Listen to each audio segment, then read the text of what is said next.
this government's disastrous NHS policies and a government that will defend the NHS, not destroy it. Please give a warm welcome to Jeremy Corbyn.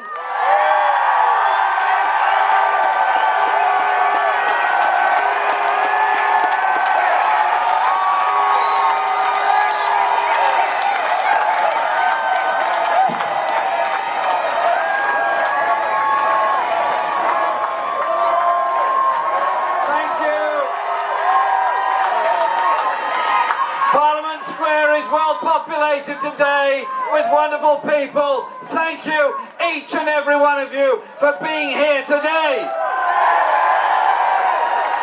I thank the People's Assembly and Health Campaigns Together who've organised this event, because events like this don't happen by accident. They happen because a lot of people put a lot of work into this.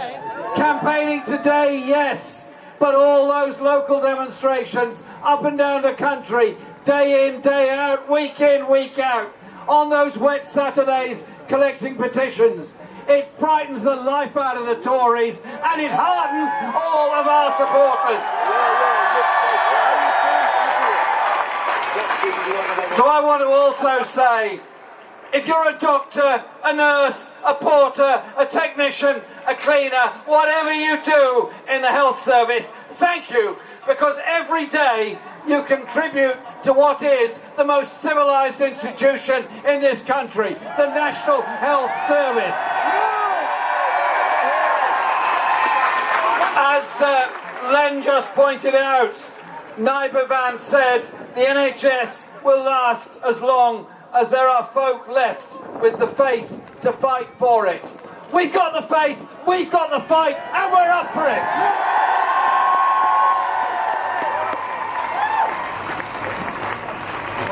I want you all to give a very warm welcome to somebody who is back with us today, who's benefited from the NHS, and because he's benefited from the NHS, we all benefit from the NHS, and for his fantastic work.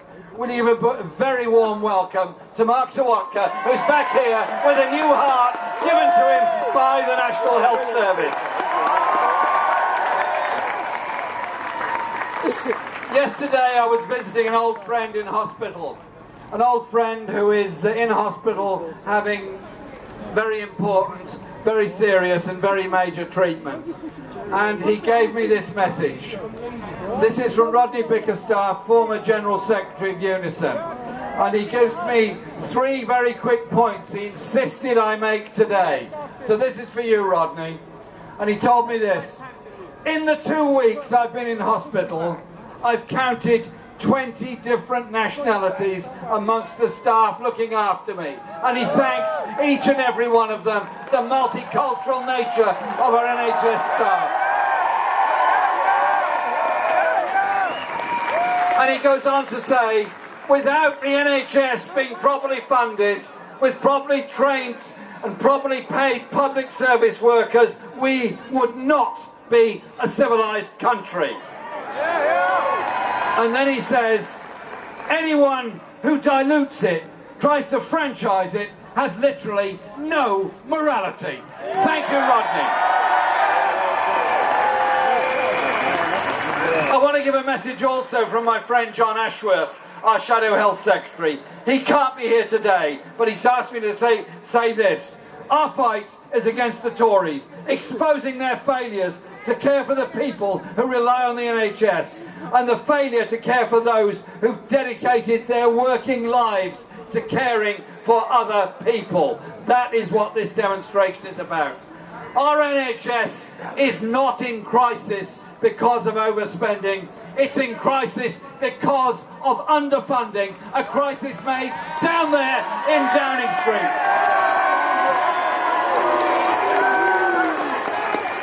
The Tories and the coalition before them managed to cut taxes on big business. They cut taxes to the richest families. They cut taxes for the speculators. Cut taxes for the fat cats. Don't let them tell you there's no money for the NHS. There is no excuse for it. The money is there if you collect the taxes properly to fund it and pay for it.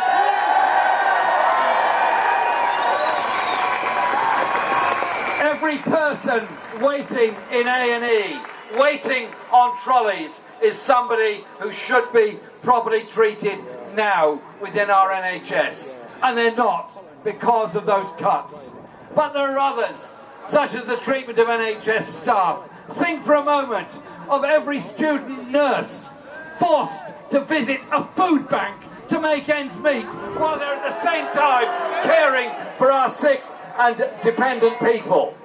Every elderly person denied the care they need.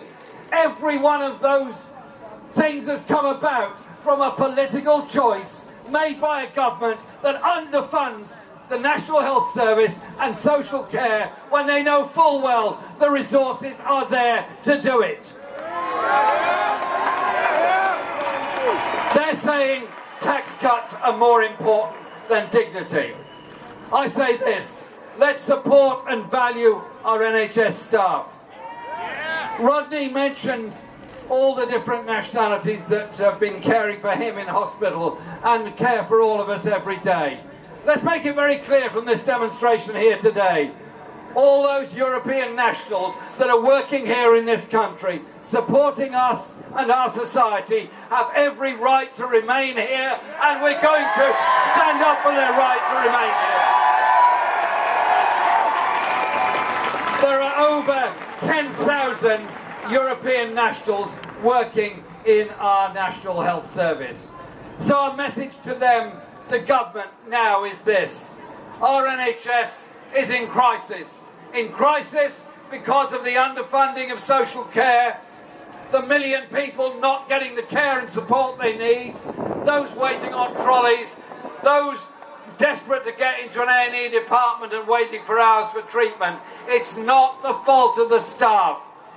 It's the fault of a government that has made a political choice. This week, the budget will come out over there on Wednesday. We want that budget to properly fund our mainstream National Health Service, our social care system, and our crucial mental health services. All three of them.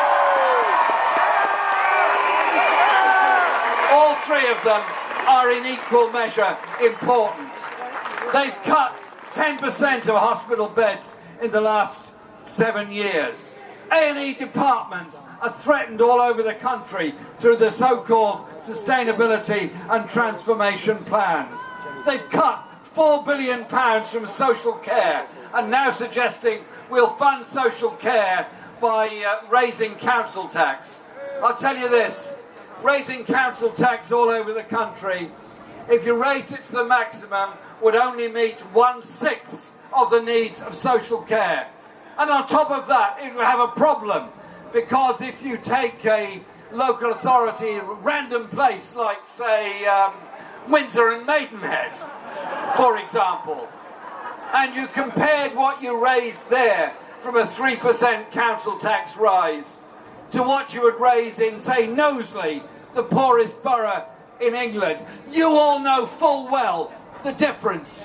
You all know full well that we believe every person who needs social care is equally valuable, whether they live in Surrey, Maidenhead, Knowsley, or Newcastle, or anywhere else.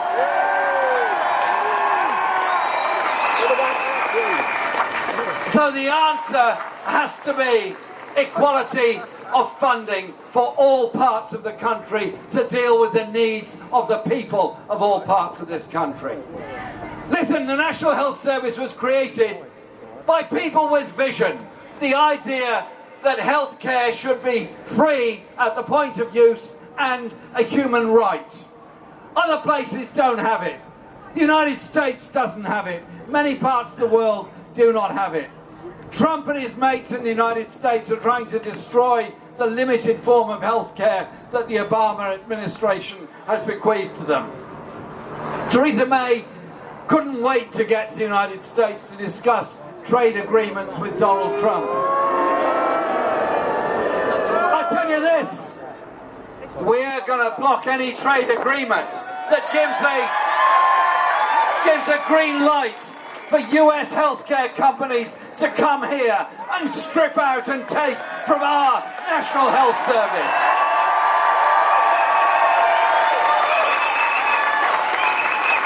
It's not for sale, it's not theirs to sell. It's ours for everybody in this country to keep. And I tell you this, there's some interesting parallels of the time when the NHS was established with now.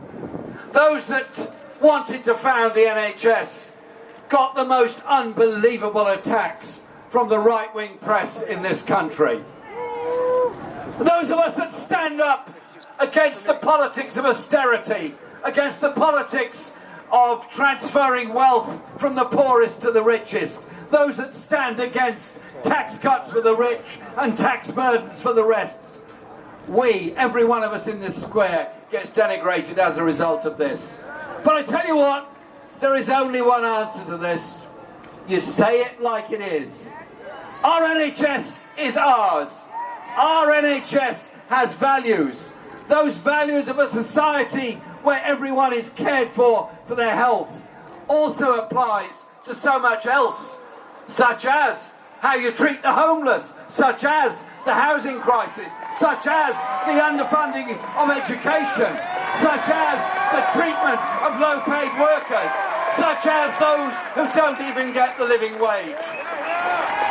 It's how you put your principles into practice that's so important. We've come here today to put our principles into practice, our principles of the kind of world, kind of society and kind of values we have. Defending the NHS is defending a basic human value and a basic human right. You don't walk by on the other side when somebody is in difficulties or needing help and support. You put your arms round them and you give them the love, the support and the comfort they need. That's what our NHS has been doing for all of us, all of our lives. Our very presence here today helps to guarantee its future, guarantees that we change the value system in favour of the people first, not profit, not the rich, not the tax dodgers. We know which side we're on, you know which side you're on, and you know how strong our endeavour, our determination and our principles are. Defend the NHS with all of your might. Thank you very much, all of you, for being here today.